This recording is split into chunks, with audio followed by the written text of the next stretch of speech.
Hello. In this example, we want to use the correct order of operations to evaluate the following. Leave answers as improper fractions if necessary. Okay, just a reminder, the order of operations is the following. Please excuse my dear Sally, PEMDAS, however you want to memorize it.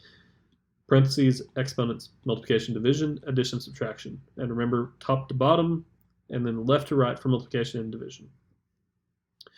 Alrighty, so looking at this expression, negative 4 in parentheses squared plus 2 parentheses 2 times 7 minus 1 close parentheses minus 5 times 6. Do I have any parentheses? And the answer is yes, I do. I have sets of parentheses here and here, but over here there's nothing to do. So this parentheses is actually non-existent for now, at least for our purposes for now. So over here, we have 2 times 7 minus 1. And again, between the multiplication and subtraction, we need to multiply first. So that means we need to do 2 times 7 first.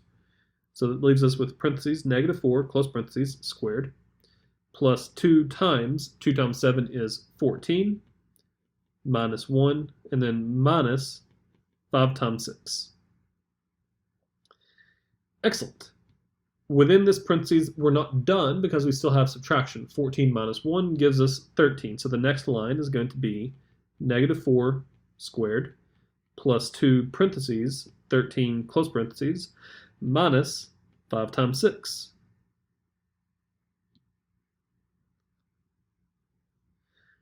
Excellent. Notice that this parentheses has now been evaluated. We're done with the p. Now we go to the e, the exponent. Notice that there is in fact an exponent, but also notice that the very first thing to the left of the exponent is not the 4, but the parentheses. So that entire parentheses is the base, which means that the base is negative 4. So negative 4 squared here is actually the same thing as negative 4 times negative 4, which will give us positive 16 because there are 2 negatives being multiplied, which means positive. Now, previously we had negative 4 squared, very similar but a little bit different. What this means is that it was negative and then 4 times 4. Notice that there's only one negative between the two, which means that that would give us negative 16, which is the reason why it matters what the base is. So for this particular question, negative 4 squared is positive 16, and then we have plus 2 times 13 minus 5 times 6. We have just evaluated any exponents. The next thing we need to look at are multiplication and division. So between these, we have 2 times 13 and 5 times 6 that we need to evaluate.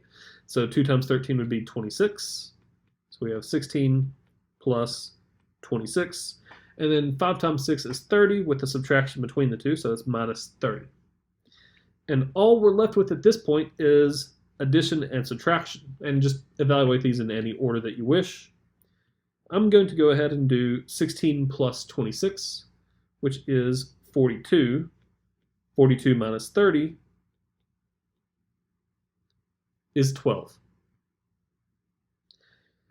Excellent. That means that negative 4 squared plus 2 times parentheses, 2 times 7 minus 1 close parentheses, minus 5 times 6 is just 12 when you have evaluated it. Alrighty. Well, I will see you in the next video. Have fun.